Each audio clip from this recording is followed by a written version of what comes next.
Please take your seats. We're about to begin.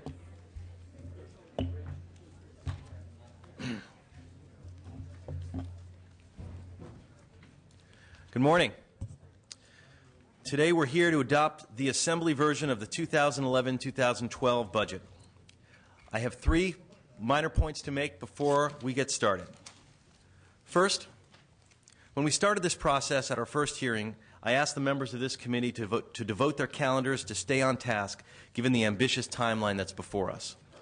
I've been impressed and gratified by your level of commitment, members, and your participation over these last 3.5 weeks. Countless meetings in one of the most accelerated budget processes we've ever seen, with 32 hearings in the course of those short weeks. Second, this thorough and exhaustive pace of work has validated the Governor's balanced approach to closing our massive budget gap. Many of you are here with a single question: what's the difference between the Assembly budget and the Governor's plan? The answer is very, very little. It is an extremely painful budget, but we are ready to adopt some of the very tough cuts and ask the voters to extend tough taxes to solve California's budget deficit once and for all. Third, I want to thank the Department of Finance, the LAO, the staff, and most importantly, all of the devoted advocates and members of the public who've worked so hard with us these last several weeks to get us where we are today. So before we get into the proposal itself, I'd like to ask the Vice Chair, Mr. Nielsen, if he has any opening comments. Well, thank you, Mr. Chairman, and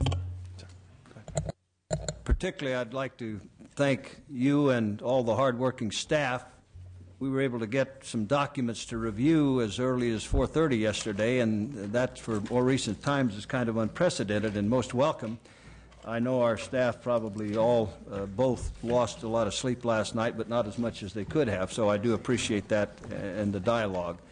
And I would suggest that this is indeed a good place to start. The Governor did make a reasoned and has made a reasoned and sincere attempt to come up with some solutions that are long-term, some of which we can find acceptable, some which we probably will not. All of which, though, need to be much more defined. The subcommittee process has been very helpful. In the future, I would hope that it would even become more deliberative than it has, but it's been far more so than it has been in recent times, and that is much to the credit of the chairman, and I appreciate the speaker as well. And obviously, a few of us have been insistent that that would be a part of the process. So much is unspecified right now. Particularly as related to realignment, an area where I have a manifest concern. There is concern that the taxes are 5 years as being proposed now, and the folks were told that this was going to be a 2-year. Now the temporary tax is a 7-year tax, and I think that that is problematic. And that will be on our minds as we do proceed. Another thing that has not thus far happened in the last 2 years, notwithstanding nearly $40 billion that have not been spent that could have, but for restraint imposed here. If you look at how government works, it hasn't changed all that much, I would argue, within the agencies. And I submit to the citizens, just ask yourselves, the agency of government that is your favorite, Water Board, Air Board, DMV, you name it, has business changed any significant way in your lives with that agency? And that's one of the callings of the times, to really change how government works. There have been and will continue to be some sustaining reforms, and some are included in this proposal as I understand it today, and I think that is very much in the right direction. So, Mr. Chairman, we look forward to moving ahead in the conference committee for additional resolutions and much more clarity on what these proposals are going to mean, and a lot of opportunity for the public to participate and offer their comments. I look forward to working with you and continuing away, Mr. Chairman. Thank you, Mr. Nielsen. So today's hearing is structured a little differently. I'm going to provide, we're not having witnesses, we don't have a panel in front of us. What we're going to do is I'm going to provide an overview of the budget before us. Then each Assembly Budget Sub-Chair will present his or her subcommittee report. And then we'll have a discussion, and we're going to hold all questions on the individual reports until after all the reports are completed. I anticipate a rich discussion among the members prior to taking what will be one single vote on the package before us. an up or down, hopefully up, vote. So first, a little bit of an overview of the Assembly budget plan, which, as I mentioned, you've all seen most of it because 95% of it is the governor's plan, with some very minor modifications. I want to turn your attention to page 3 of the Assembly Subcommittee report for the budget because it cuts to the heart of the approach that we are taking to close the budget gap. Let's start with the size of the budget problem. We started with a $25.4 billion gap, but we've increased that number to $26.6 billion to reflect the fact that the governor has rejected the sale-leaseback proposal of state buildings. On page 3 of our materials, you'll see how we get to the $26.9 billion worth of solutions, which result in a $300 million reserve. Page 4 shows that our Assembly plan includes the governor's revenue proposals. And there's a great chart on the top of page 5 which articulates the breakdown of the numbers over time. The governor has proposed extending current temporary taxes for another 5 years, which would be the subject to a vote of the people during a special election in June. We support this approach. Now I want to highlight 2 areas where the Assembly plan doesn't fully flesh it all out because the details that are needed to flesh this out are going to be coming forward in the conference committee. So let me explain how we'll be approaching these 2 issues in the conference. First, in the case of redevelopment, on page 5, our budget assumes and locks in $1.7 billion worth of savings. And while we accept the governor's approach, we also make it clear that we want to see in any reform proposal that may be offered as an alternative or as a postmortem to complete elimination several things we want to make sure of. One, we want to make sure it achieves the $1.7 billion in savings, improves redevelopment, provides more funding for schools and local government, and protects affordable housing programs. There are many folks working on various compromised postmortem approaches, and that's great. But know this, time is short, the door is open, but it won't stay that way for long to figure out alternatives. In the case of public safety realignment, on page 6, I see a lot of opportunity and potential in the governor's proposal. We've had 2 major hearings on realignment, one of which took place in Los Angeles at the Board of Supervisors. And I want to take this opportunity to briefly share with you my takeaways and approach to this issue that I intend to pursue in conference. At these hearings, I was struck by the legacy of mistrust that characterizes the state-county relationship. We need to change that dynamic. We all serve the same boss, the public. They expect us to work together to provide the best, most effective government services possible. And I want us to develop a partnership with counties that makes realignment successful.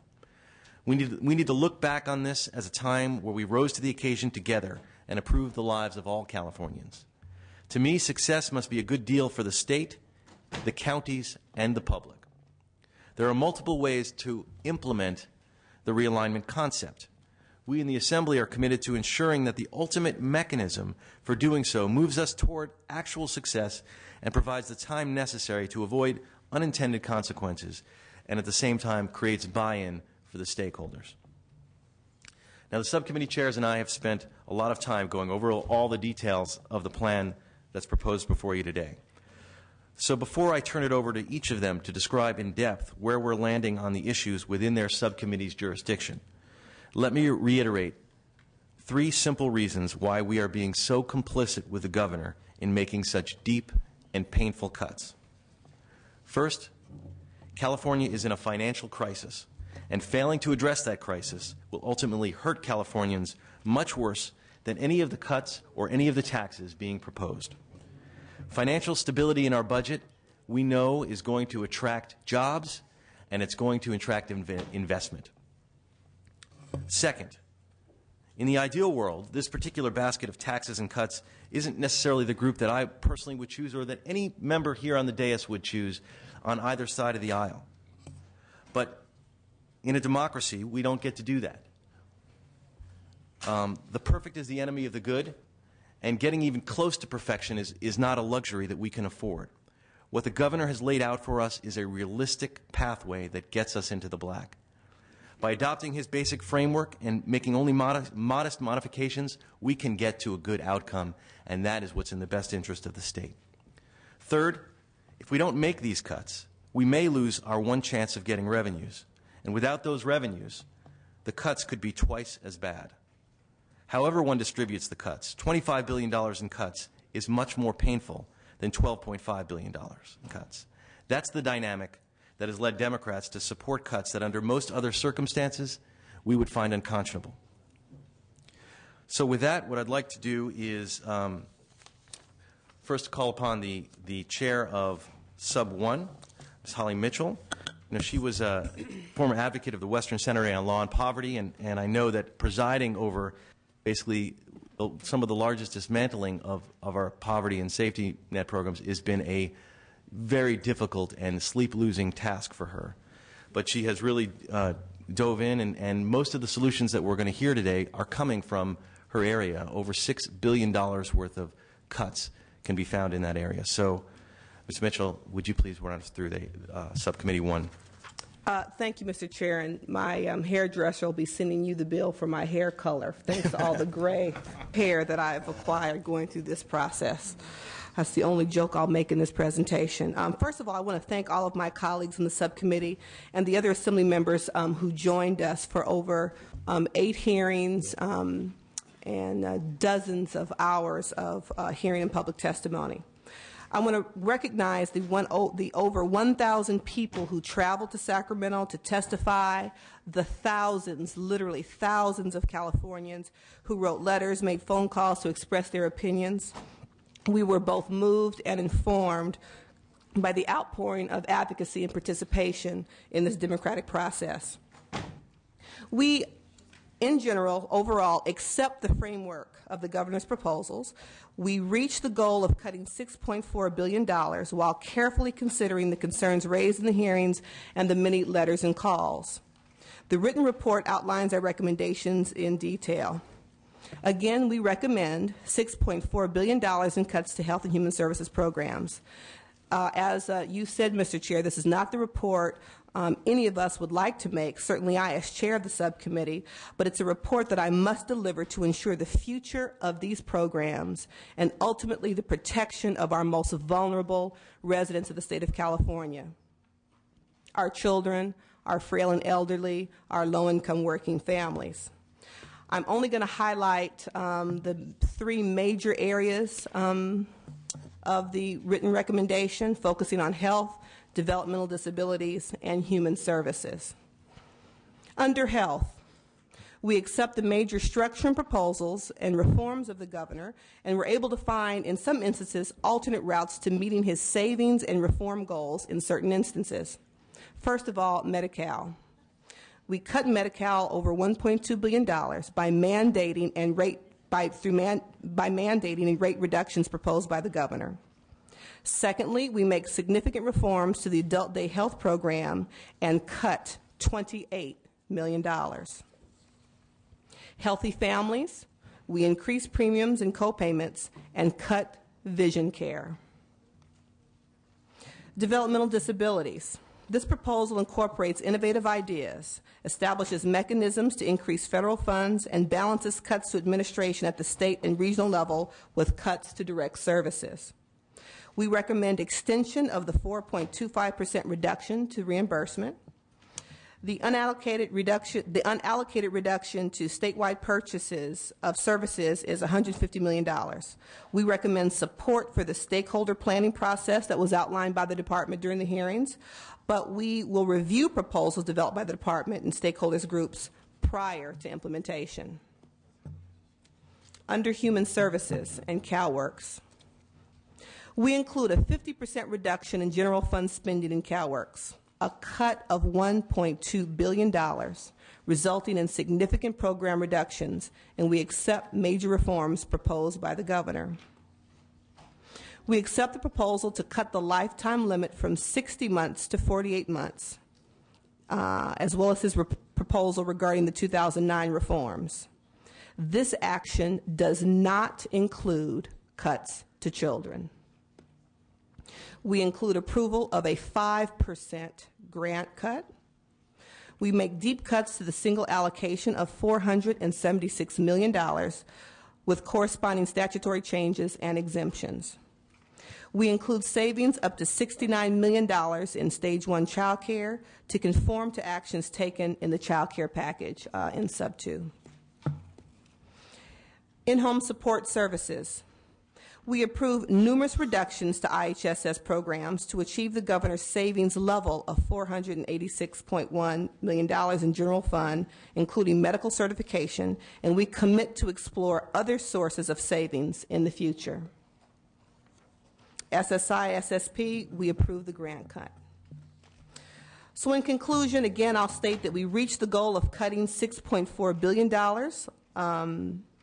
And as the governor has stated, as well as our committee chair, we know that these are deep cuts and that they'll have great impact on vulnerable children, seniors, and others. We must, however, move forward with an honest, balanced approach to the budget, and again with the ultimate goal of preserving the integrity of these programs to the degree that we're able. Thank you, Mr. Chair. Thank you. And I just want to emphasize, since there's been a lot of confusion around the DD issue, what we've been able to do is to really cut the bureaucracy and focus the cuts so that it stays as far away from the actual clients as possible, in terms of that's what the language does, and the overall numbers that we're ending up as are the same as the Senate on this issue. So I'd like to now move on to Sub 2, Ms. Bonilla. She has done an amazing job in mastering Prop 98 in a very short period of time, which is an incredibly complex formula, and just has taken on the child care issue and developed key reforms that help make the difficult cuts more humane. So, Ms. Bonilla, would you please walk us through Subcommittee 2? Thank you very much. And again, I also would like to thank my subcommittee members. I feel like we worked very well together. The members of the public who came and testified in front of our subcommittee were clear, articulate, and helpful in offering some alternatives or ways to look at these very serious issues in different ways. And we appreciated and tried to incorporate as many comments and as much of the input as we could. And thirdly, I'd like to thank our staff that worked very, very hard on helping us draw all of this information together to try to come up with the best possible outcome given the very difficult situation that we all know we are facing. Certainly, our priority as the Education Subcommittee was to serve the children and young people of this state, seeking to meet their educational needs and keep their educational opportunities open in front of them, even given the very difficult financial crisis that we find ourselves in. As looking at these recommendations that I bring forward today, one accomplishment certainly is our agreement with the governor's proposal to keep the funding level for Prop 98 at $49.3 billion to meet the minimum guarantee. By this, it was one of our priorities to preserve as much as possible per pupil funding, and that will be accomplished. Another place of agreement here with the governor's proposal was on the issue of the deferral. The proposal there to defer $2.2 billion for K-12 and community colleges. While we agree with the need for the deferral at this time, we certainly as a subcommittee had great concerns about using a deferral yet again.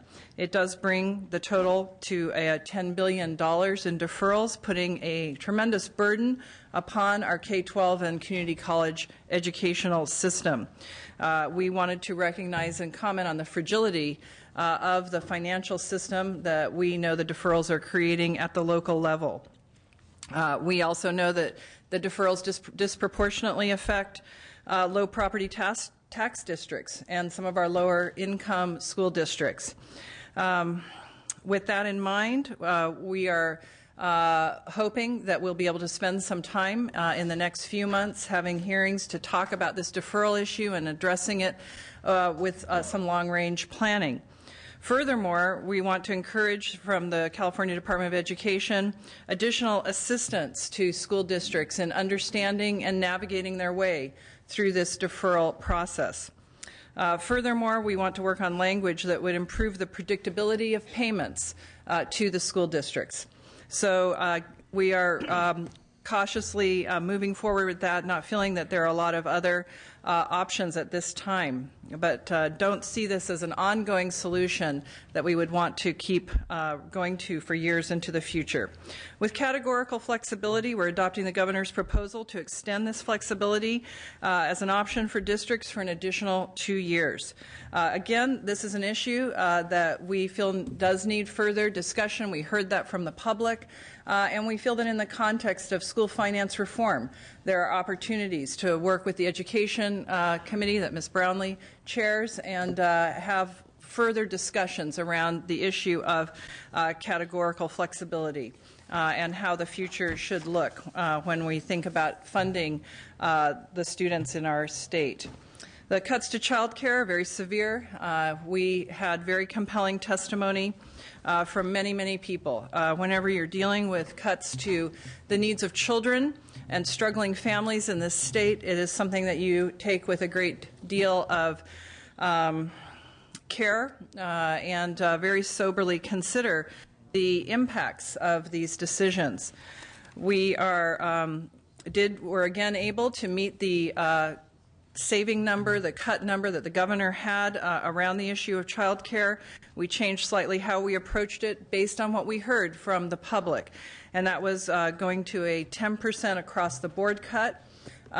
We felt what we heard from our child care providers was that that was going to help them preserve many small child care businesses, and while we know we will see less slots available for these families that desperately need this child care, who are going from welfare to work, and this is one of the supports they rely on. We do feel that this is going to keep the system more whole than the way the cuts were proposed previously. We also are recommending that we reduce the family state median income for eligibility from 75% down to 70%, and that the license exempt provider rates would go from 80% down to 60%. We also are agreeing with the governor on his proposal for reductions to the University of California and the California State University. This is a proposal to cut $500 million from both the UC and CSU programs. We're very cognizant of the fact that this puts great strain on our university system, of which we're very proud of. We know that all of our education system is actually very, very key to our economic recovery and economic sustainability, but at this time, these were cuts that were necessary. We will add language to provide guidance to these segments of universities on how to make these reductions in a manner that we hope will mitigate the direct impact on students. However, we're not under any impression that this level of cut can be absorbed without there being certainly impacts within the system. There will be reductions to the California Community College system as well of $400 million. We would be adopting the governor's total reduction recommendation. We will be hopefully doing this in a manner again, that would mitigate the impact on students.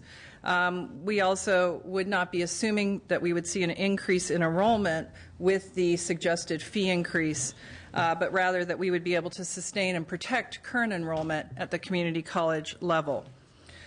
Cal Grants, our recommendation is that we fully fund and preserve all of the Cal Grant programs. I believe that is absolutely critical and key to students being able to access higher education and come out prepared to enter the workforce as a result of that.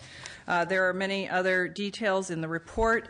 I feel I covered the main points here, and with that, we would conclude the report on the education budget cuts. Thank you very much. Thank you. Excellent job. Before we move to Subcommittee 3, we need to call the roll. So, Clerk, would you please call the roll? Blumenfield. Aye, or here. Nielsen. Here. Alejo. Here. Allen. Here. Berryhill. Bonilla. Here. Brownlee. Buchanan. Here. Butler. Cedillo. Chesbro. Here. Dickinson. Here. Buer. Here. Fuentes. Gordon. Harkey. Jeffries. Here. Jones. Logue. Mansour. Mitchell. Monning. Morrell. Nastandy. Swanson. Swanson present. Valadao. Wagner. Thank you. Thank you. Quorum is clearly present. Moving on to Subcommittee 3, Mr. Gordon. He's former supervisor from San Mateo, had very difficult discussions about park issues, lots of issues from resources to transportation. As you'll see, there's 7 pages of actions. They did a phenomenal job of moving just a plethora of individual items, and from toxic control to DMV to everything, to ag to everything else. So with that, Mr. Gordon, would you please walk us through Subcommittee 3? Thank you, Mr. Chair. I want to first thank the members of the subcommittee who worked diligently through the issues, and also thank the committee staff for their support. On pages 34 to 40 of this morning's report, you will, and staff report, you will see actions that we concluded, and those are here for reference points. I want to focus us, however, today on key issues that exist in this subcommittee area. First, as it relates to resource-related issues, we are accepting the governor's proposal as it relates to fire protection and state parks.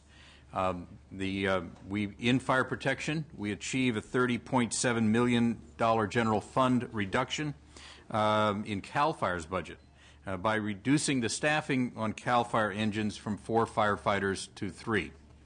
In state parks, we achieve a reduction and accept the governor's proposal for an $11 million reduction in the current year and $22 million ongoing. This cut will result in the closure of a significant number of state parks, and the administration is developing that list based on a set of criteria that we reviewed, that the criteria are broad in their nature and take into account issues well beyond just simple park attendance. As we were discussing the issue of state parks, the subcommittee realized that there are a separate funding mechanism for those state parks that serve for off-highway vehicle activity. There is a significant surplus in that account. The staff, in reviewing this material, has come to the conclusion, and I think it makes sense personally, that we are asking our state parks who are not funded by OHV to assume a burden, and we should share that with all of our parks. And so the proposal today also cuts $27 million from the Off-Highway Vehicle Trust Fund and transfers that to the general fund. In the area of environmental protection, one of the significant changes that we reviewed and agreed to is to alter some of the water board income, shifting it from a general fund flow to a fee-based system. And so there, in many cases, there were existing fees that were supplemented by general fund.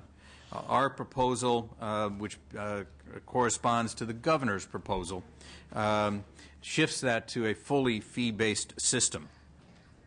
In transportation, a year ago, the legislature adopted what has been called the gas tax swap.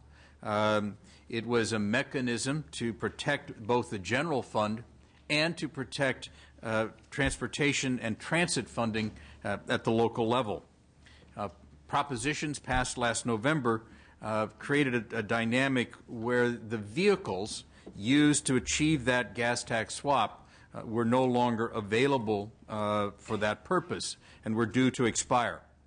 And so we are able to continue to achieve the gas tax swap by shifting where we move the fees from.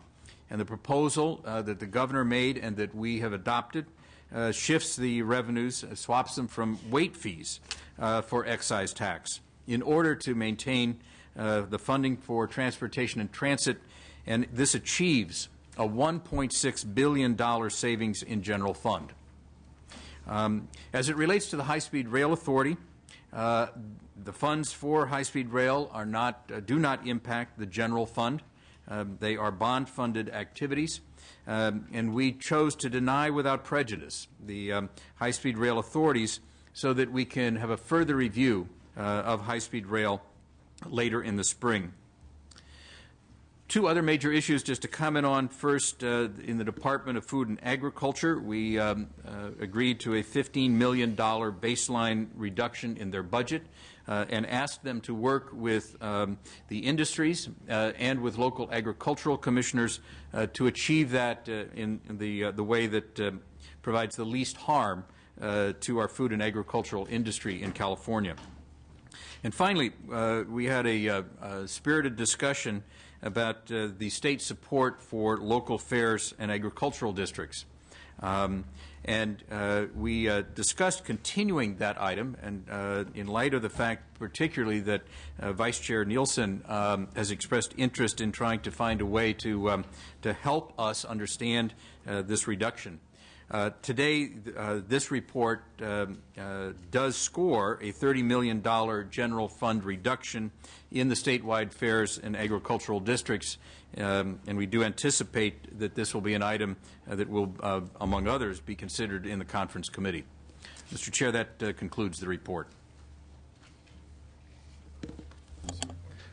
Thank you very much, Mr. Gordon. Next, we'll hear from Subcommittee 4. Ms. Buchanan, who always brings a high level of analysis to her subcommittee, and really had a massive hearing on the redevelopment issue, and has been doing a phenomenal job. Ms. Buchanan. Thank you very much, and I also want to thank the members of my committee for attending all the meetings and all the work they did to prepare themselves on all the different agenda items. And I also want to thank the hundreds of speakers that did come to our meetings to express their concerns or opinions regarding the budget. I'd like to say that the outcomes of our budget meetings very much mirror the goals and objectives of the governor in terms of being able to reduce expenditures and services and deliver a balanced budget to the people of California. And I really just want to highlight, instead of going over all of them, recognizing I'm fourth in line here, highlight three areas. One is an action we took to transfer $362 million to pay the interest on the unemployment insurance fund that we owe to the federal government. And I want to do that because I think it's a stark reminder of how hard the recession has hit California workers, and the state of California, and the ultimate financial impact it's going to have on our budget. Secondly, I want to talk a little bit about information technology, which is part of this budget sub, and we really tried to focus on areas like the 21st Century Project that is in the State Controller's Office that will allow us to upgrade our systems and operate more efficiently and provide better service to the people of California. Along with that, in the areas of the Board of Equalization, the Franchise Tax Board, we focused on programs and IT projects that, while they will cost the state money, will bring in more revenue than they cost. In fact, we anticipate that we will bring in over $300 million more to the general fund as the result of these programs. And then the last area I wanted to recognize is that we are accepting the governor's proposal to cancel the sale of the state office buildings and fund that through short-term loans via internal borrowing. And I think that's another recognition that we have to deal with our budget process, our budget reality, and we cannot continue to kick the can down the road, creating additional costs and longer-term liabilities. Thank you. Thank you, Ms. Buchanan. And then our final subcommittee, Mr. Cedillo, we get the benefit of him, his Senate experience where he was public safety chair, and he's really been able to burrow into CDCR issues, looking for overseeing the court computer system and has done some really good work in terms of looking at some of the issues there. And with that, I'd like to turn over to Mr. Cedillo. Mr. Chair, thank you, and thank you for your leadership. I want to thank the Speaker for this opportunity. It's a crisis that we're in, but it's a crisis that provides us an opportunity to make change, much change that's needed. And you could see that through the myriad of discussions which took place, not just in the committee, but also there was a hearing held in Los Angeles with the Board of Supervisors so that we could have that input. There was a JLAC hearing led by Assemblymember Ricardo Lara that also gave us insight into the court case management system. And so there's, as I said, we acknowledge we're in a crisis, but we look for those opportunities for what can happen with realignment, what possibilities exist with additional oversight, where can we find, as Mr. Nielsen talked about, ways to reform state government and to continue to provide higher quality services, particularly in the area of public safety. In general, obviously, we are adopting the governor's general view of what we should be doing, but there are some issues. Those issues are the local jurisdiction for low-level offenders. We're scoring $485.8 million in state savings by implementing a change in the mission for the state's prison system, which includes local jurisdiction for low-level offenders, and by offsetting requests for additional corrections funding to avoid a $150 million unallocated cut to the correctional programs. That obviously the devil will be in the details. There's tremendous concern about this, and I think we need to take the broad brush strokes, but recognize that there will be a need for ongoing and continued dialogue to make sure that we execute this appropriately. The same applies particularly as we look at local jurisdiction for juvenile offenders. We've made dramatic decreases in that population at the state level, but those that remain will require particular attention. Those are those that are the most challenging for us, and we know that there's some number between 0 and 1250 young people in our control that we have to develop strategies for them to be successful. Finally, trial court funding, we reduced that by $176.8 million. 23.2 million will be reduced from state operations. This reduction will be implemented in a way that avoids court closures and minimizes the impact on court operations. It was a chorus, an absolute chorus of those witnesses who came before us and talked about the damaging effect on the delivery of justice when we went to closing courts. And we should never do that again. Each day that a court is closed, it's justice delayed, and justice delayed, as we all know, is justice denied, and we should never again easily walk towards closing the courts. And I thank those who came and brought that to our attention. We must use all our resources, and we must use our creativity in utilizing our resources to make sure that courts are available in this state every day that they should be. On the court case management system, we had not only our hearings in that subject matter, but we also had a legislative audit hearing, and we should note California is very fortunate. Lane Howell, our auditor, has always done an extraordinary job. A lot of attention was paid to that. There's a division in the trial courts about how it should go forward. No one disputes whether or not we should utilize technology for efficiencies, for better servicing for the public. And I think we made it clear that our responsibilities in this area are not challenges to the separation of the judiciary. We respect the separation of the branches of government, but as fiscal agents, those who fund the AOC, we have a responsibility to make sure that we are responsible with every dollar and every cent.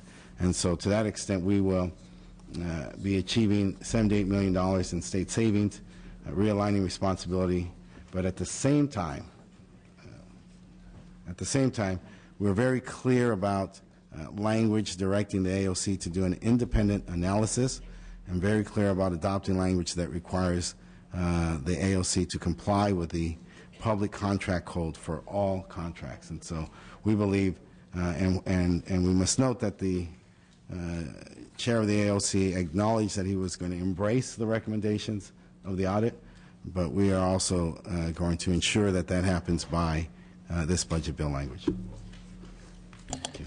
Thank you very much, Mr. Cedillo. We've now we have the report in front of us. We've heard in detail all of the elements of the report. What I'd like to do is open it up to comments and questions from members, starting, of course, with our vice chair, and then, as always, just signal me when you have a question, and I'll keep a list. 1 finger for a regular question, and 2 for if you have immediate follow-up. And I'm starting the list, and Mr. Nielsen. Well, ladies and gentlemen and colleagues, this sets the stage for a laborious process, a very challenging process ahead. One of the encouragements I would offer, and I think it was helpful in the process, suggested it in budget 2 years ago, that find some of the things that we can agree on, move those things along. That gives it a little bit easier pathway to find and resolve some things that we may not agree as much on, and then later, where there will be things we just don't agree on, then I think we can just walk away from them in better order. A number of issues that need yet to be addressed in charting the course for the state to become solvent, and I'm pleased that Senator Steinberg has embraced regulatory reform. That needs to be a part of our budget solution in an ongoing way. To my point of how agencies, how they conduct their business has not changed very much, and frankly, I'm concerned not simply about singular regulations or getting rid of redundant ones. That won't have much impact. That cleans up the Title 15 or whatever the title section it is, but it doesn't do much for the people of the state of California. But a greater issue manifest in government over the last 20 years is underground regulations at best, or government by fiat at worst, where agencies simply put out a bulletin which becomes force and effective law. That is really out of control, and I would like to see us address that in some manner. The Little Hoover Commission is also looking into this, and will be coming out with a report very shortly that I would hope we could incorporate some into our process. The legislature last October and the governor made some significant steps ahead of pension reform. That will remain an issue and will require sustained attention for some period of time, and that must continue to be on our minds. A lot of issues related to realignment, and there must be cautions here with realignment. It has tremendous long-term impacts. And I'm not even trying to be funny, but if we were to fund from tax increases the realignment and repeal those taxes at 5 years hence, then we should repeal any realignment that occurs too. Now, it doesn't mean I'm embracing the tax increases, but I'm trying to make a point of the long-term consequences of realignment and the impact on all local governments. And it was instructive to me when we had a hearing last week on realignment in Sub 6, there was hardly anyone here. That told me that a lot of people don't seem to embrace this resolution to our budget, the, quote, realignment. I think Democrats and Republicans agree that government is best that's closest to the people, but the hollow promise of the state has hardly ever been met with, in my own opinion, the exception of trial court funding. And the conversation for realignment must begin with mandates, repeal, modification, making optional, so the burden does not descend on local government. And frankly, even if we do achieve such, federal mandates and requirements and litigation are going to be a problem. That would bring another point to our crafting of a budget and the budget language. I truly believe, and I am not an attorney, but I believe that language can be written that takes steps toward litigation proofing, making it harder for interests to try to undo our budget agreements to prevail. And we need to really pay attention to that, and also to build into our budget for the eventuality of successful lawsuits that negate any savings or reforms that we have tried to accomplish. there would continue to be some needs for change in budget process, such I would argue as a 2-year budget. The point being, I think that we should look to that. Lastly, then, I would encourage that as we deliberate in these next few weeks, truly don't just look at the moment, our budget crisis right now, $25 billion, but let's look at the very long-term consequences of the decisions that we make and try to get this budget on a good, firm footing. Thank you, Mr. Chairman. Thank you. Next, we'll hear from Mr. Chesborough, followed by Ms. Harkey. Thank you, Mr. Chairman. I will be voting on this budget proposal today because I understand that we need to make real cuts given our budget situation, and we also need to move a budget to conference committee in order to stay on the schedule that the governor has presented us with. We need to meet the governor's challenge to balance the budget with equal amounts of expenditure reductions and temporary revenues. We can't expect the voters to approve extensions of temporary revenues unless the legislature can demonstrate that we are willing to significantly reduce the cost of state government. However, I also feel very strongly, after sitting through numerous hours of testimony, that these cuts need to be targeted and carefully thought through to ensure that government can focus on our core functions and services and not create unnecessary pain and difficulties for the people we represent. As for realignment, I plan to continue to work with the members of the conference committee on this proposal to ensure that it addresses the unique needs of small rural counties in order to make sure that they can successfully play their part in any realignment scheme. I'm not happy or comfortable with many of these items, but we must keep the budget on schedule and moving forward and strive to meet the goals that the governor has set for us. Thank you. Thank you, Mr. Chesborough. Ms. Harkey, followed by Mr. Swanson. Thank you, Mr. Chair. I do appreciate the speed with which we must act, and I appreciate everyone who's attended and all the comments, and also being, part of this this committee. I have some questions, though, because we only really received the entire package last night, very late, our staff, and so I didn't get to review it till after them, and I reviewed your package, and I did not see. I've got some questions here, so if you could tell me, if by the time we get to conference committee, and actually I would like to even know today, if anyone has these answers, what amount of the budget reductions are one-time cuts? What amount are permanent cuts? What amount are we proposing to have to backfill in conference committee? What is the total internal borrowing that is being suggested? I know I heard a number of $2.3 billion in one of the committees. Are there other deferrals being recommended? Education, we're deferring $2.2 billion. And I want to know if there's anything else being deferred. I know we've got right now in the works a potential to borrow $10 billion revenue anticipation note if we seal this deal. We're borrowing, from what I could quickly discern, $2.3 billion additionally for transportation projects. We're adding, I believe, in the committees, we've added 1,300 or plus new state positions. Lots of them have been on the revenue collection side and the enforcement side. So I want that verified. Do we envision a clawback on individuals if the increase in the PIT, the personal income tax, is passed? Because withholdings changed this year. Are we going to rebill people, or how are we going to handle that? On Employment Development Department, I have what I think will be kind of good news. We are allocating $362 million to make an interest payment for the unemployment insurance that we've borrowed. And as you all know, unemployment insurance eventually has to be charged to the existing employers.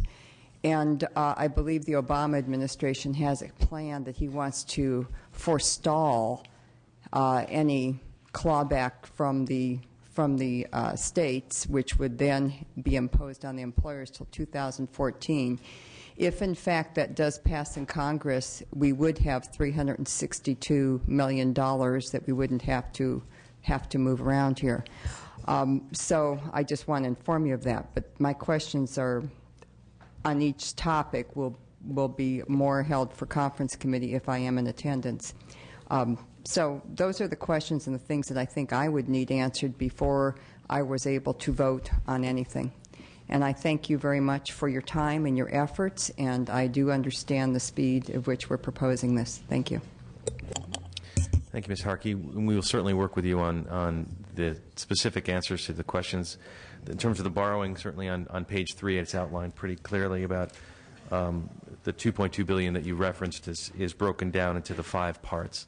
But in terms of some of the other technical issues, we'll work with you in conference on that, and we'll work with you and your staff to get you whatever details you need in terms of how you process the numbers that are in front of us. Thank you. Well, the reason for my concern is that our credit rating is worst in the nation right now. We don't even know if we can access the credit markets. So I just want to know how much we're planning on adding to this to our debt burden before we move forward. Thank you. Absolutely. Next, we have Mr. Swanson, followed by Mr. Alejo. Thank you, Mr. Chairman. First of all, let me thank the public for their very passionate testimony, particularly before the subcommittees of this budget committee. I would encourage the public to stay fully engaged in this process. I believe the budget is a living document. Over the last 4 years that I've served on the budget committee, I think there's not been a more important time for the people of the state to engage the process. We can't eventually solve our structural deficit problem in this state without going to the people in the state of California, so it's important on the front end that everyone continue to engage.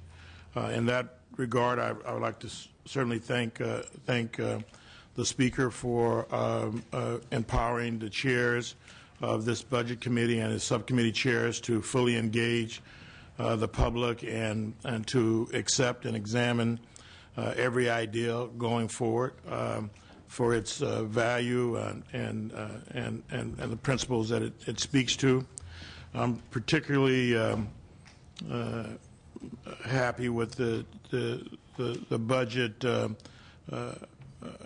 continuing to allow for child care for 11 and 12-year-olds. I think that is a very important change for a population of children that are extremely vulnerable going forward. I think in our hearing, the public made it clear that was very important, and also the principle, as our chair so competently outlined, that it wasn't that child care providers did not want to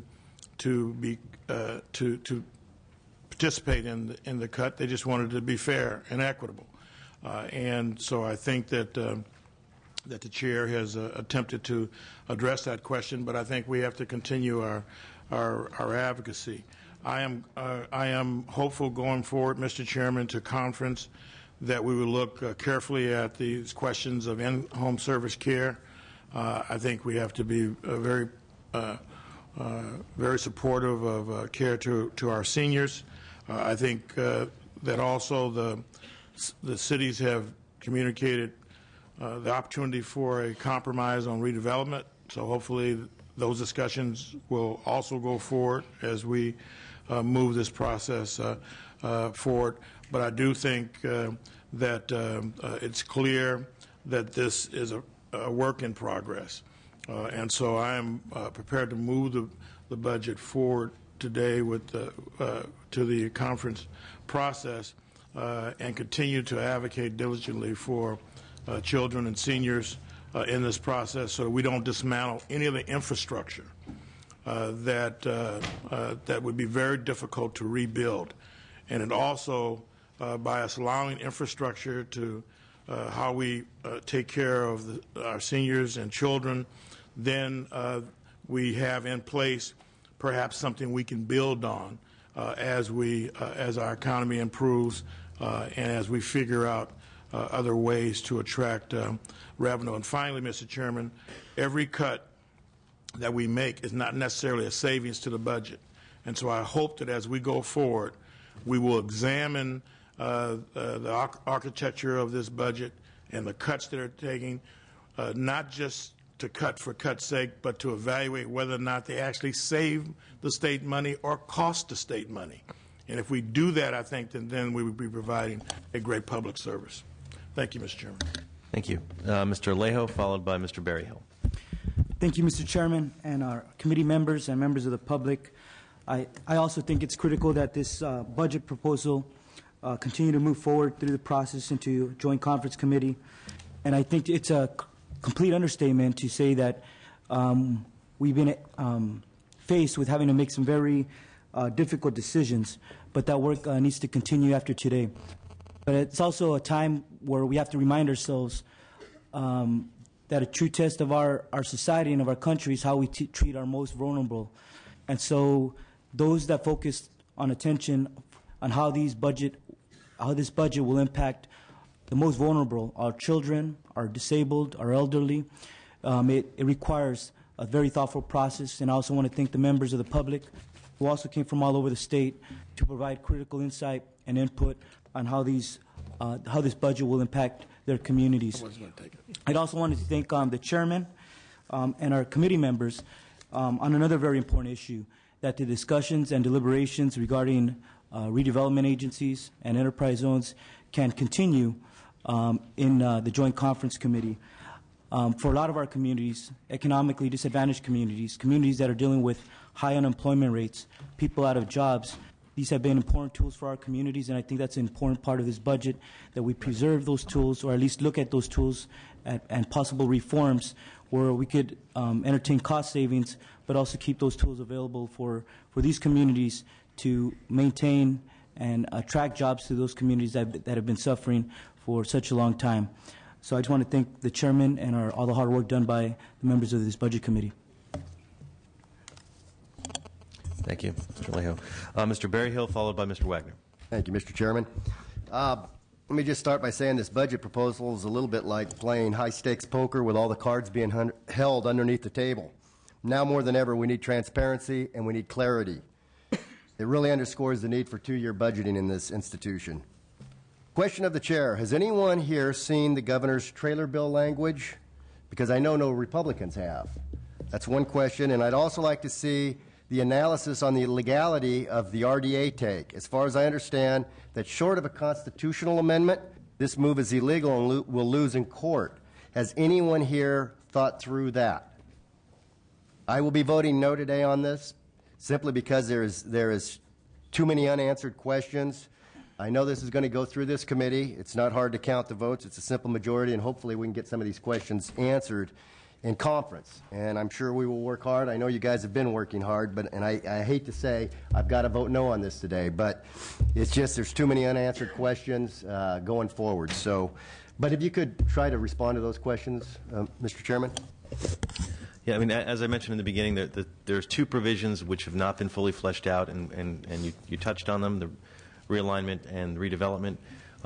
Most of the other things are pretty well fleshed out in terms of the numbers, and we've been through them in the subcommittee. But the gist of where we're going on this is pretty clear from what the governor's been saying and what we've said in subcommittee. But clearly, the trailer bill language for those two issues will have to be developed. Are there any other? Are there any other trailer bills other than those? I mean, there's always more trailer bills. More coming, but those are the only two that they're really working on right now. What's that? Yeah, I mean, we could ask. I mean, finance is here. They may be able to comment on some of the trailer bill issues, because most of this stuff is out there, and I'm happy to have finance come up if they wish, if they're here. If not, we can.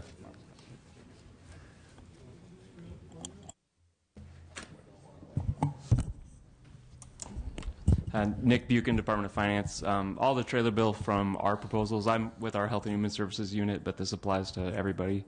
All of the governor's budget proposals, the trailer bill is public and it's available on our website, so it's out there. Okay, Mr. Wagner, followed by Ms. Brownlee. Thank you, Mr. Chairman, and let me add my voice to those who have been thanking you for your handling of this committee, and I also want to add my thanks to Ms. Buchanan, who chaired the subcommittee I served on, Sub 4, for a high level of discussion and thorough professionalism in all of the hearings, and my thanks to Ms. Buchanan and the subcommittee members. With that said, though, there are a couple of concerns that I'd like to raise and echo what briefly we heard from Assemblymember Nielsen and just now from Assemblymember Berryhill. In her remarks, Ms. Bonilla, with respect to Sub 2, talked about, and I wrote it down, that we need to carefully and soberly consider essentially what we are doing here. And I would second that, but as I look through the materials that were provided to us at 4:30 last night, I fear that some of that careful and sober consideration has not been done.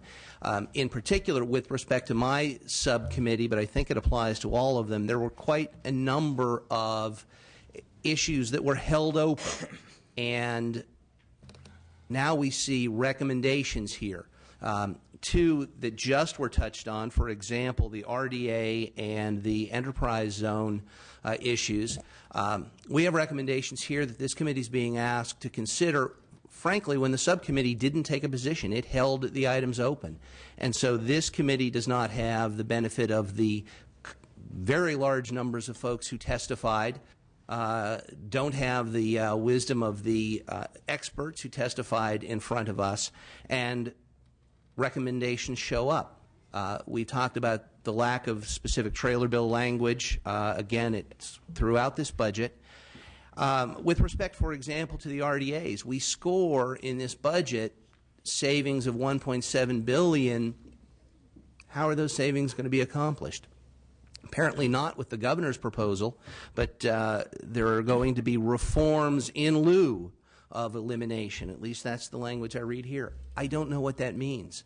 I am sympathetic to the idea that we don't want the perfect to be enemy to the good.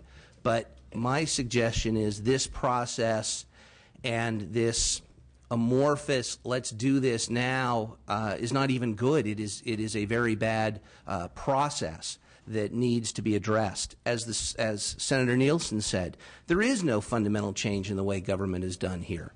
And absent that, I think we have a very hard time going back to the public and saying, trust us again. The public needs to see fundamental change in the way government is done to know that we are serious about making these changes. That isn't here. Maybe it comes out of the conference committee. I'm new to this process, but I'm very skeptical that we get the specifics out of the conference committee that we need and that we can show the public there are fundamental changes in the way government gets done. Until I see that, I find myself remembering what former Speaker Pelosi famously said: we need to pass the bill to know what's in it. That wasn't good at the federal level. It's certainly not good at this level. I know we're under an accelerated time process, but I would urge this committee to step back. Let's reconvene the subcommittees. Let's deal on the ground in those committees with the items that were held open. Let's get language for us to vet, and let's come back in a couple of weeks and address it at that point. And for those reasons, I feel, unfortunately, I must vote no on today's proposal. Thank you, sir. Thank you, Mr. Wagner. Ms. Brownlee, followed by Mr. Jeffries.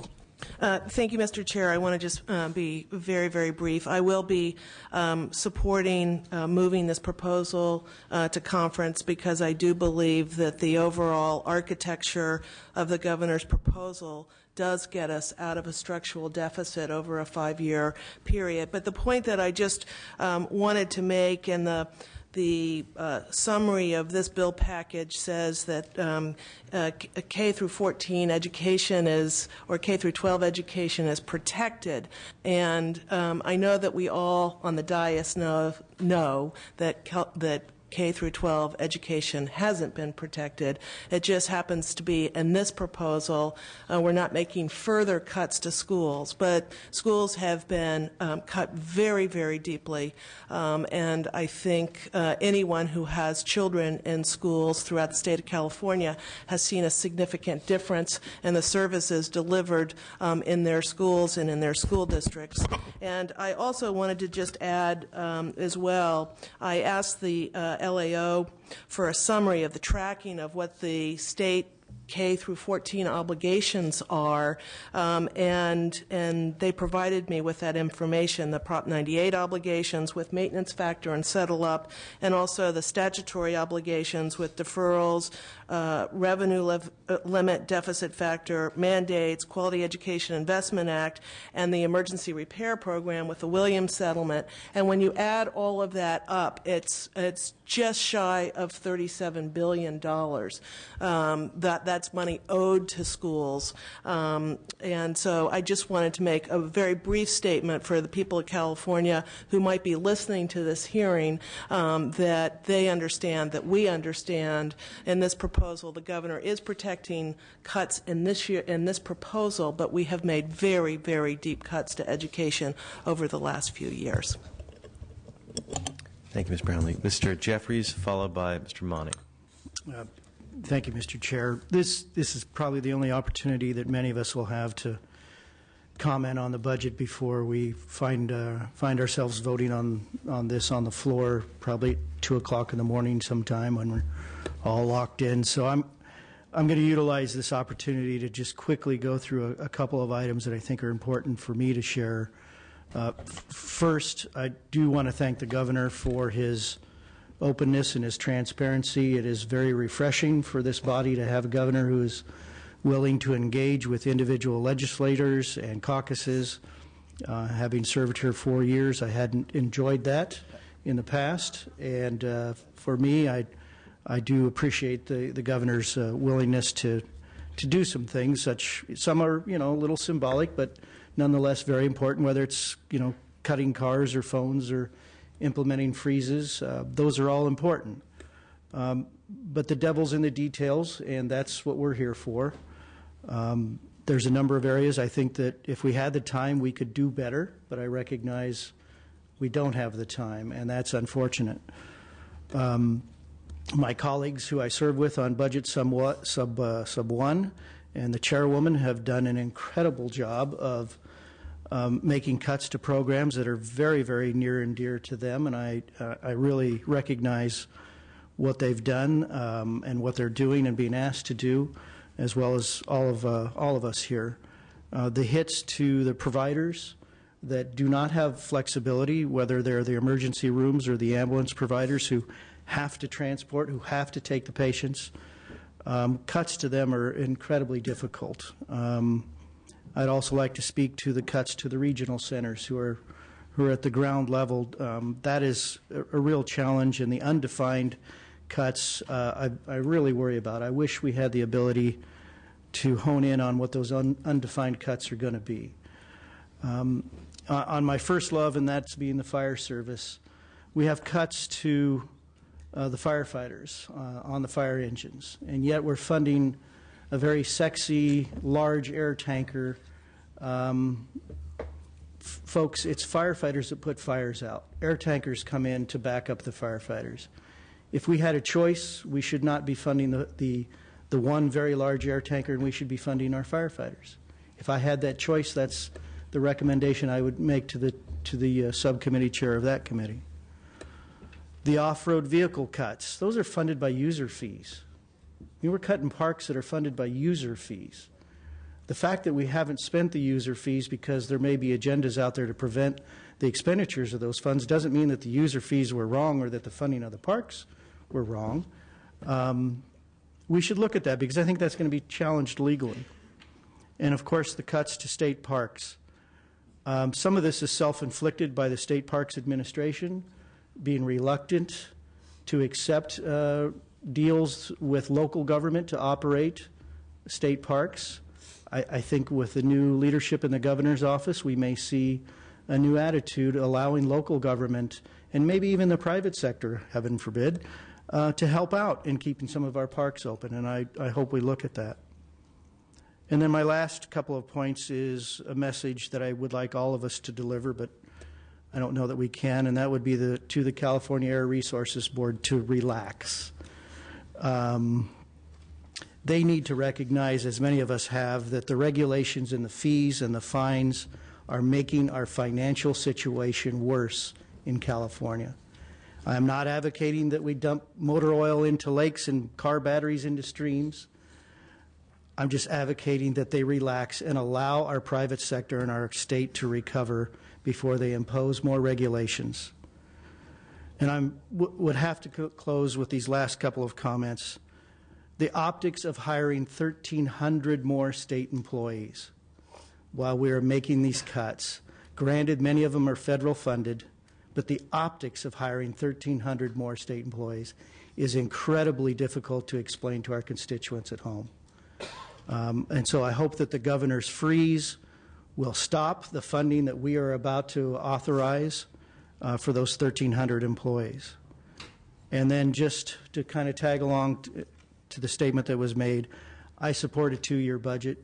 I think the opportunity to dedicate one entire year to nothing but budgeting and expenditures and drilling down into every department, and then allowing the second year to work on policy and budget adjustments would go a long ways for this institution and the job that the chairman of this committee has to carry out. And then my final comment is, please allow bills to be in print for 24 hours before we have to vote on things. Asking us to vote on issues that we've just were handed as we sat down, and I know everybody's doing the best they can, but this body needs to impose some adult supervision and require that everything be put in print for 24 hours. And that, Mr. Chair, saved a whole lot of off a 2 a.m. speech sometime in the future. Thank you. Great. Thank you very much. Since it's been brought up a few times, I do want to mention that an email was sent around, and this was posted on the website at 6 p.m. yesterday. I mean, the full package, which, as Mr. Nielsen mentioned, is a record for in some ways. And so we've been really trying to move towards transparency, and I hear what you're saying. Appreciate all the comments, and like to move to our next commenter, Mr. Monning, followed by Mr. Valadao. Thank you, Mr. Chair. Very briefly, I just want to add my comments, some voiced by my Republican colleagues. First, to thank you as Chair for managing a very complex budget challenge with a very rapid response time required if we're to fulfill our obligations to the people of the state of California. I also want to acknowledge the leadership of the Chair of Sub 1, Ms. Mitchell, who, as she mentioned in her commentary, we took testimony from over 1,000 witnesses. We heard from First 5 providers, child care providers and recipients, Medi-Cal beneficiaries and providers, mental health beneficiaries and providers, elder care, regional centers, and the list goes on. And we've continued to hear from those constituents, not just in the hearing process, but from all of our districts. And I know that that's been bipartisan in nature as well. The concern about cuts to parks, higher education. This budget presents, as I've told constituents, there are no good choices. There are bad choices and worse choices. But it is in the context of an economic crisis faced by our nation, a recession faced by our state that has dramatically impacted revenues that government relies upon to do the people's business and to provide support not only for higher education and other important programs, including public safety, but to fulfill the awesome responsibility of supporting those who are the most vulnerable in our communities. The governor has presented us with a very, very tough budget, but it is a realistic one. And I think the work that has gone on in the subcommittees and by this full committee has responded with some very specific concerns, seeking appropriate adjustments and modifications while achieving the very tough goals that are set before us. So I just want to remind all of our members on this committee and those in the public that as we move this budget forward, it remains an open process as it goes to the conference committee. I would encourage those who have shared concerns about particular line items or areas to continue to provide those concerns both through the chair of this committee and to the conference committee.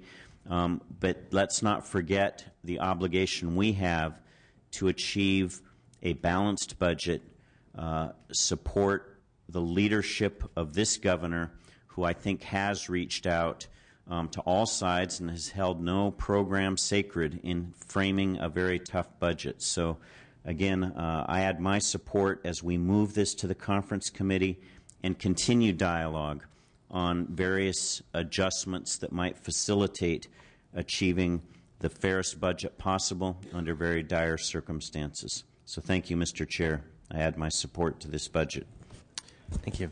Mr. Valadeo, followed by Mr. Cedillo. Thank you, Mr. Chair. As we look for better and more efficient ways of delivering services, I believe we have missed out on a real opportunity. Has the Department of Finance or the LAO looked into the realignment of delivery of transportation programs to the local level? The 19th Annual Reason Report pegs Caltrans administration costs at $94,000 per lane mile, nearly tenfold the average $9,000 for the other 49 states. Additionally, a report done by the former LAO, William Ham, concluded that self-help counties were much more efficient than Caltrans at delivering transportation projects. If we improve delivery, we can increase investment. The LAO, in fact, last year suggested a reduction of Caltrans' 1,500 positions that would have immediately injected $200 million into transportation projects. Our current delivery model is inefficient and broken. I would like to ask the Department of Finance and the LAO to look at the transportation with these and other programs so that we can comprehensively look at realignment. Thank you. Thank you. Mr. Cedillo. Oh, okay, followed by Mr. Loeb.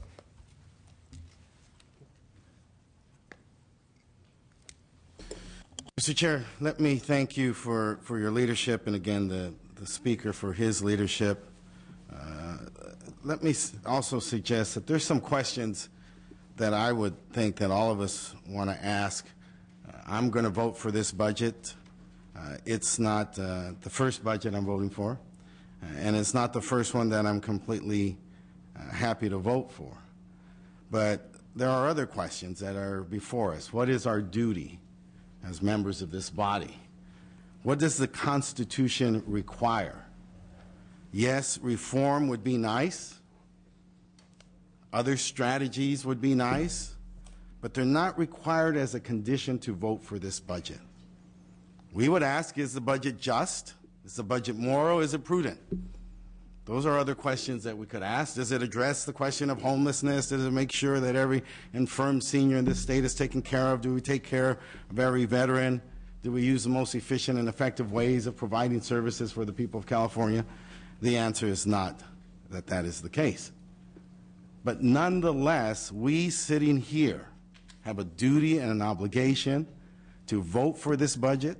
Reform is not a condition of it. The Constitution requires us to act, and it sets forth what our duties are.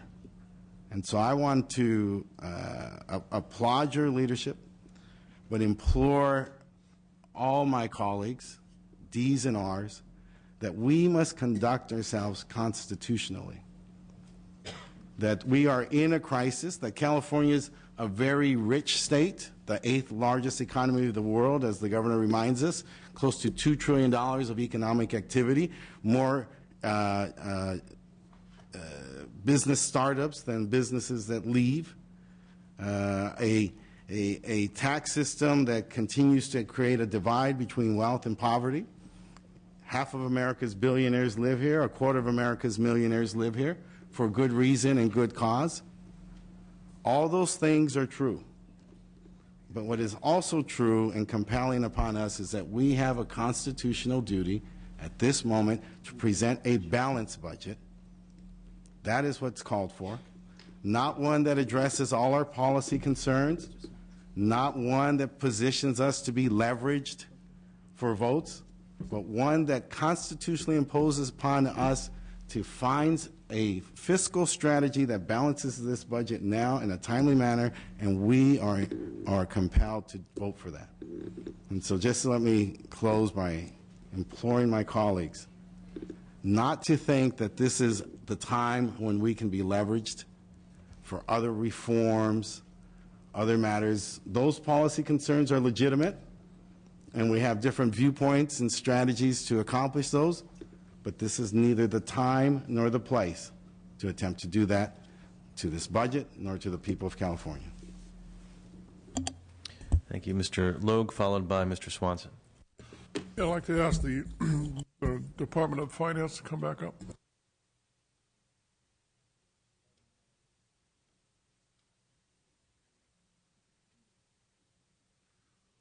I'm concerned about the RDA funding. Do you have the bill in place for that?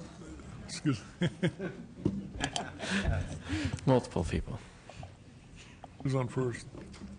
Do you have the language for that bill? It's not been finished yet. We are attempting to take the good advice from Assemblyman Nielsen about having legislation that will stand up to court challenges and is thorough and complete. This is a very complex proposal that we're making. We've been consulting with a lot of people informally about how to best do it, to have the least harm and to be legally defensible. We're hoping to have that language out very shortly next week. My concern is we're being asked to vote on this today, and we don't even have the language for it. So I think that's a major issue. But thank you for your comment. I agree with my colleagues. I'm concerned about the process here today. We just got the language last night at 6 p.m. I don't know. I think transparency is the utmost important right now. We're lumping all these subcommittees together. I don't see a process. I would like to see us basically vet each subcommittee one at a time, because we have voted on our own subcommittees, but we haven't really vetted the other issues. So I have a real concern about the process, how we've done this today. I don't think this has ever been done before. I believe the LAO's office is here, and the Department of Finance, but there's a lot of questions that need to be answered, and I think we're overreaching in our approach with this process today. So I know that there's been a lot of work put into it. We have a great staff working very hard. But if this issue is so important as everybody's saying, it seems to me we take a lot more time to vet this and make sure that what we're doing here today is clear. We don't even have the language for some of these bills. So that's how I feel. Thank you. Thank you very much. Mr. Swanson. Yeah, Mr. Chairman, I think that we're all aware of the crisis that the state of California is facing, as well as other states. I mean, it's very clear that that we are in a time of a severe economic downturn. The governor made a promise that he would hit the ground running, that he would offer a process that was open and that was timely. And I think that no one can argue that the governor hasn't done that. And he's been very clear with everyone. He's put a framework together and made a proposal, and we have demonstrated our ability to receive public testimony and also alter the proposal when we felt that it was possible to have a better result. What I would hope, Mr. Chairman, going forward, in light of what the comments that my colleagues have offered, that we make sure that the conference process affords an extra opportunity for not only the participation of the public, but for the information to flow back to membership so that it is even more transparent. And we have an opportunity then to communicate to our conferees, particularly about items that are very important.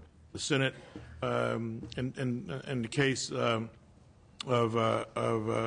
child care, for example, the Senate may still have the cuts to 11 and 12-year-olds that many of us in the Assembly reject as practical or responsible.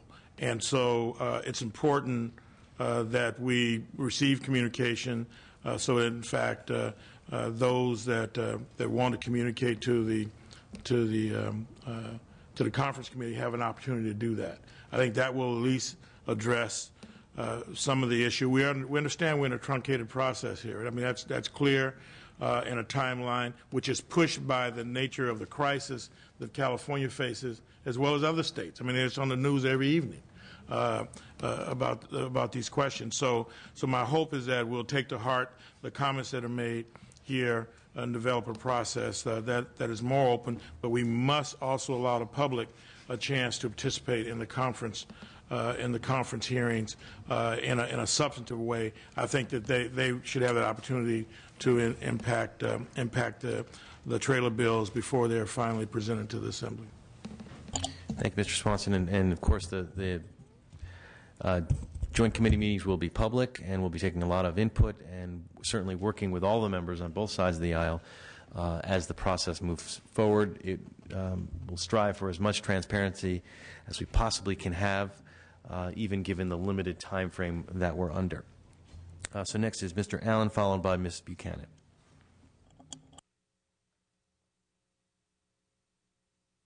Mr. Allen,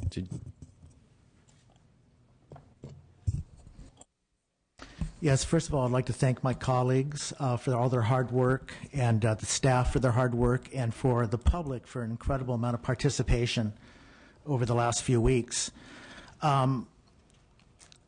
I just want to speak briefly about why I'm voting for this budget and why I believe in what we're doing. And I'm speaking today as a native Californian. I'm not speaking as a Democrat or Republican, but because of my love for the state. I'm absolutely convinced that we have to stabilize the state of California, that California is in a critical state right now. We're at a tipping point. We need to take definitive action to move it forward. We need to restore confidence that our state is governable, and that we can show all sectors of the economy and the public that we are working for a credible, balanced budget. I'm convinced that if, as we go through this process, we work cooperatively with the governor, the Senate, local government, and the public, we're going to get a good outcome ultimately. I also believe that if we're successful with this budget challenge in the June election, we'll have the stability to look at a possibility of a 2-year budget. We'll be able to work on streamlining regulations. We can allow the legislature time to devote to departmental oversight. And we can also allow breathing space to work on a well-thought-out realignment plan. So I believe that by moving forward, we although it is a truncated process, I feel like we're doing this in the best interest of the state, and that's why I support the action today to support the budget. Thank you. Thank you, Mr. Allen. Ms. Buchanan, followed by Mr. Chesborough. I recently, along with some of my colleagues, had the opportunity to listen and interact with the chief economist for the Anderson School of Business at UCLA, and also with one of the top economists at UC Berkeley.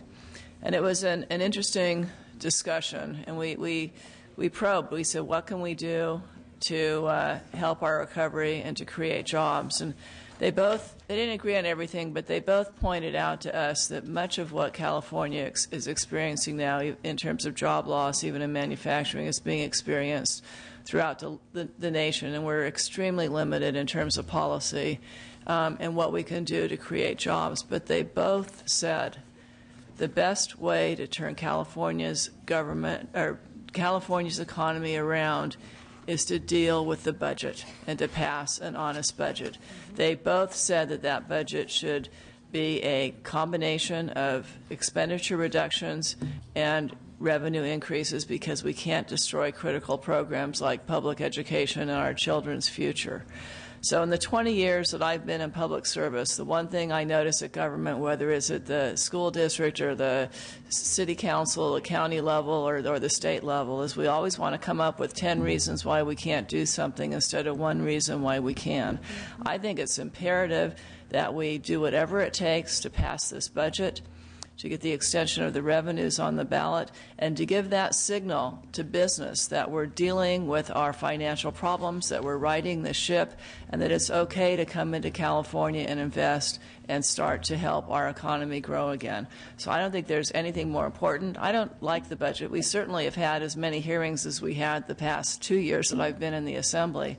But I think all of us need to stop delaying. We need to take action, and we need to move forward. I think the people of California expect that, and they do deserve nothing less. Thank you, Mr. Buchanan. Mr. Chesborough. Thank you, Mr. Chair. The comments and criticisms that we don't have a final finished product in front of us seem to presume that this is the final step in the process, when in fact what we're voting on today is, I presume, as has been requested by the chair, is to move this to conference committee. And I want to say that having been part of the budget process quite a bit in the past, and knowing that the historic trend has been away from an open and transparent process, we have a speaker who made a commitment upon assuming office as speaker to open up the process and make it more accessible. And, for example, an open conference committee. I mean, quite frankly, I don't know, maybe I should ask Mr. Nielsen, but I think it's been decades since there was an open conference committee. And so, on the other hand, we are in a crisis, and the governor's asked us to act quickly. And I think we have an obligation to act quickly. And so this is a step to keep the process moving so that the conference committee can do its job, complete a product that will arrive at the Assembly floor and the Senate floor in time to meet the deadlines that the governor has set for us. And so I think, with all due respect to my friends who've made this criticism, we're not at the end of the process. This is not a final product. It's an outline. There are targets. There are some specific actions. And if you don't get it, and I probably will complain about it but I hope it's as early in the evening as my friend Mr. Jeffries predicted, or the morning, whatever you want to call it. But I predict there will probably be the same complaints at that point, because this is a very, very difficult and arduous and complex process. But the step that we're at now is not, none of us are being asked to vote on a final product. We're being asked to participate in a process to keep this budget moving so that we can have some hope of meeting the tough deadlines that have been presented to us in a crisis situation. Thank you, Mr. Chesborough. Seeing no additional comments from members, let me just conclude by saying a couple of quick things. Voting for this budget demonstrates to Californians that we in the Assembly are ready, willing, and able to govern through these tough times by making the necessary cuts for the greater good. I, had a fantasy that I could ask by unanimous consent and move this forward, but hearing some of the comments, I realized that that's probably not the way to move it forward today, unfortunately. But what I would say, though, is if you choose not to support this plan today, then please, as we move forward in the process, bring forward realistic changes that it would take to get your support without destroying the delicate balance that this proposal has put forward. That's the challenge of governing. This is a pivotal moment in our state's history. Californians need leaders to show the way to a better tomorrow, not critics or spectators who sit on the sidelines. We all need to engage. We all came here to do a job. We're elected to govern. Let's get it done together. Let's move forward. And with that, I would ask if there is a motion to move the budget package forward. So moved. Here, it's been moved and seconded, and I would ask the clerk to call the roll. Blumenfield? Aye. Blumenfield, aye. Nielsen? Nielsen, no. Alejo? Aye. Alejo, aye. Allen? Aye. Allen, aye. Berryhill? Bonilla? Aye. Bonilla, aye. Brownlee? Aye. Brownlee, aye. Buchanan? Buchanan, aye. Butler? Aye. Butler, aye. Cedillo? Aye. Cedillo, aye. Chesbrough? Aye. Chesbrough, aye. Dickinson? Aye. Dickinson, aye. Fuhr? Fuhr, aye. Fuentes? Aye. Fuentes, aye. Gordon? Aye. Gordon, aye. Harkey? Harkey, no. Jeffries? No. Jeffries, no. Jones? Logue? Logue, no. Mansour? No. Mansour, no. Mitchell? Aye. Mitchell, aye. Monning? Aye. Monning, aye. Morrell? No.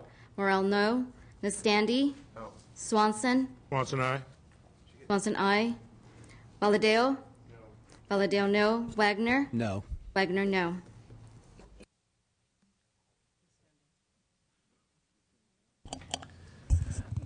Thank you. It appears the ayes have it. The budget package is adopted.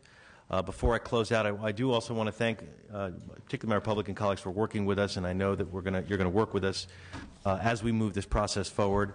I also want to acknowledge Kaylee, who's in the back, who's is our last day with us. He's being poached by Secretary of Resources John Laird, but he's been a wonderful staff member, and look forward to him continue to work.